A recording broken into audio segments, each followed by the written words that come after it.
Hello food lovers, welcome to Mama's food. నేను మీ స్వాతి. రెగ్యులర్గా మనం బ్రేక్ఫాస్ట్ కింద ఇంట్లో దోశలు ప్రిపేర్ చేస్తూనే ఉంటాం.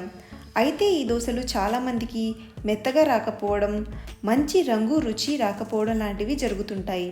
ఇలా నేను చూపించిన విధంగా ఫాలో చేశారంటే బిగినర్స్ కూడా చాలా పర్ఫెక్ట్గా దోశలు చేసేయగలరు. మరి ఎలా ప్రిపేర్ చేయాలో చూసేద్దామా? Let's start. ముందుగా ఒక గిన్నె తీసుకొని అందులో 1 కప్పు మినపగుళ్ళు వేసుకోవాలి. తర్వాత ఇందులో 2 కప్పుల బియ్యాన్ని యాడ్ చేసుకోవాలి. వీలైతే రేషన్ బియ్యాన్ని యాడ్ చేసుకోండి, లేదంటే నార్మల్ రైస్ అయినా తీసుకోవచ్చు. నేనైతే ఇక్కడ మా పొలంలో పండించిన సోనా మసూరి బియ్యాన్ని తీసుకుంటున్నాను. తర్వాత ఇందులో 1/2 కప్పు శనగపప్పును యాడ్ చేసుకోవాలి. 1 టీ స్పూన్ మెంతులు కూడా యాడ్ చేసుకుని ఇప్పుడు ఈ బియ్యాన్ని శుభ్రంగా వాష్ చేసుకోవాలి.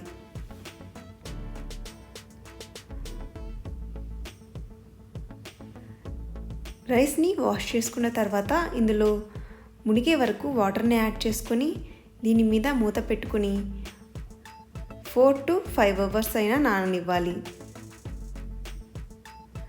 మీకు ఇక్కడ 5 అవర్స్ తర్వాత చూపిస్తున్నాను చూడండి. ఆల్మోస్ట్ బియ్యం పప్పు అన్నీ డబల్ క్వాంటిటీ అయ్యాయి. పిండి రుబ్బే ముందుగా ఇందులో 1/2 కప్పు అటుకులను యాడ్ చేసుకుని ఒకసారి మిక్స్ చేసుకుని 5 మినిట్స్ నానిన తర్వాత ఈ వాటర్ని వంపేయాలి. ఇప్పుడు పిండి రుబ్బుకోవడం కోసం ఒక పెద్ద సైజులో ఉండే మిక్సీ జార్ని తీసుకుని ఈ బియ్యం పప్పు మిశ్రమాన్ని మిక్సీ జార్కి సగం వరకు వేసుకోవాలి. మరీ నిండుగా వేసిన పిండి సరిగా మెదగదు. ఇప్పుడు వాటర్ లేకుండా ఒకసారి మిక్సీ పట్టుకొని తర్వాత వాటర్ కొద్ది కొద్దిగా యాడ్ చేసుకుంటూ మెత్తగా గ్రైండ్ చేసేసుకోవాలి.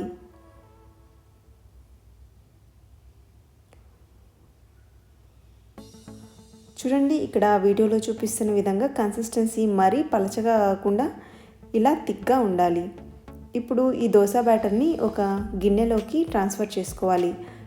ఇలానే మిగిలిన బియ్యం పప్పును కూడా మొత్తాన్ని ఇలానే పిండిలా రుబ్బుకొని ఒక గిన్నెలోకి ట్రాన్స్ఫర్ చేసుకోవాలి. గిన్నె అనేది కొద్దిగా పెద్దగా ఉంటే బాగుంటుంది, ఎందుకంటే పులిసినప్పుడు కింద పోకుండా ఉంటుంది. ఒకవేళ చలికాలం అయ్యుండి పిండి సరిగా ఫార్మేట్ అవ్వట్లేదు అనిపిస్తే ఈ గిన్నెను ఒక కబోర్డ్లో పెట్టుకోండి, అంటే గాలి తగిలిన ప్లేస్లో పెడితే ఫార్మేట్ అవుతుందన్నమాట. చూడండి, ఇక్కడ నేను 6 అవర్స్ తర్వాత చూపిస్తున్నాను. పిండి చక్కగా ఫార్మేట్ అయిపోయింది. ఇప్పుడు అంతా కలిసేలా ఒకసారి మిక్స్ చేసుకోవాలి. ఒకవేళ మీకు పిండి ఫార్మేట్ అయ్యాక దోశలు వేసుకోవడం ఇష్టం లేకపోతే పిండి రుబ్బుకున్నాక మూత పెట్టుకొని 2 అవర్స్ అలా పక్కకు వదిలేసి తర్వాత నుంచి దోశలు వేసుకోవచ్చు, బాగుంటుంది. ఇప్పుడు ఒక గిన్నెని తీసుకొని మనం ఎన్నైతే దోశలు వేయాలనుకుంటున్నామో ఆ క్వాంటిటీకి తగ్గట్టుగా దోశ పిండిని తీసి పెట్టుకోవాలి. మిగిలిపోయిన ఈ పిండిని ఫ్రిడ్జ్లో పెట్టుకుని 1 వారం పాటు ఎప్పుడు కావాలంటే అప్పుడు దోశలు వేసుకోవచ్చు. ఇప్పుడు ఈ పిండిని ఫ్రిడ్జ్లో పెట్టేద్దాం. ఇప్పుడు మనం దోశలు ప్రిపేర్ చేసుకోవడానికి దోశ బ్యాటర్లో రుచికి సరిపడా ఉప్పు అలాగే కొద్దిగా వాటర్ యాడ్ చేసుకొని దోశ బ్యాటర్ని ఒకసారి మిక్స్ చేసుకోవాలి. మీరు ఈ టైంలో కొద్దిగా వంట సోడా కూడా యాడ్ చేసుకోవాలనుకుంటే యాడ్ చేసుకోవచ్చు.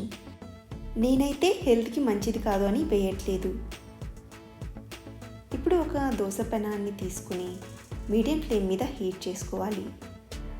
దోశ ప్యాన్ హీట్ అయిన తర్వాత 2 డ్రాప్స్ ఆయిల్ వేసుకుని ఆనియన్తో అంతా స్ప్రెడ్ చేసుకునేలా రుద్దుకోవాలి. ఇప్పుడు ఒక గరిటెడు దోశ బ్యాటర్ని తీసుకుని మిడిల్లో డ్రాప్ చేసుకుని సున్నితంగా రౌండ్గా వచ్చేలాగా దోశను రుద్దుకోవాలి. మరీ గట్టిగా కూడా రుద్దకూడదు, ఇలా సున్నితంగా రుద్దాలి. బిగినర్స్ అయితే కొద్దిగా ప్రాక్టీస్ చేస్తే రౌండ్గా వచ్చేస్తాయండి. ఇప్పుడు దోశ వేసుకున్నాక పైన కొద్దిగా ఆయిల్ వేసుకుని ఈ దోశను కొద్దిగా బ్రౌన్ కలర్కి టర్న్ అయ్యేంత వరకు కాల్చుకోవాలి. ఇలా బ్రౌన్ కలర్కి టర్న్ అయిన తర్వాత ఒకవైపు తిప్పి మరోవైపు కాల్చుకోవాలి. మరోవైపు ఎక్కువసేపు కాల్చాల్సిన అవసరం లేదు, జస్ట్ ఒక 3 సెకండ్స్ అలా కాలిస్తే సరిపోతుంది. ఇప్పుడు ఈ దోశని తీసి ఒక ప్లేట్లోకి వేసుకోవాలి. మీరు క్యాస్ట్ ఐరన్ ప్యాన్ మీద దోశలు వేసుకున్నారంటే చాలా చాలా టేస్టీగా ఉంటాయి. ఇక్కడ నేను దోశల్ని సన్నగా చేసుకుంటున్నాను కదా, కావాలంటే మీరు ఇదే పిండితో లావుగా కూడా దోశలు వేసుకోవచ్చు, బాగుంటాయి. ఇలానే మిగిలిన దోశ పిండినంతటిని కూడా దోశలా వేసుకుని పైన ఆయిల్ వేసుకొని మీడియం ఫ్లేమ్ మీద దోశల్ని ప్రిపేర్ చేసుకోవాలి. ఒకవైపు బ్రౌన్ కలర్కి టర్న్ అయ్యాక మరోవైపు తిప్పుకొని ఒక 3 సెకండ్స్ అలా ఫ్రై చేసుకొని ఈ దోశలను తీసి ఒక ప్లేట్లో వేసుకోవడమే. అంతే, వేడి వేడిగా దోశలు రెడీ అయిపోయాయి.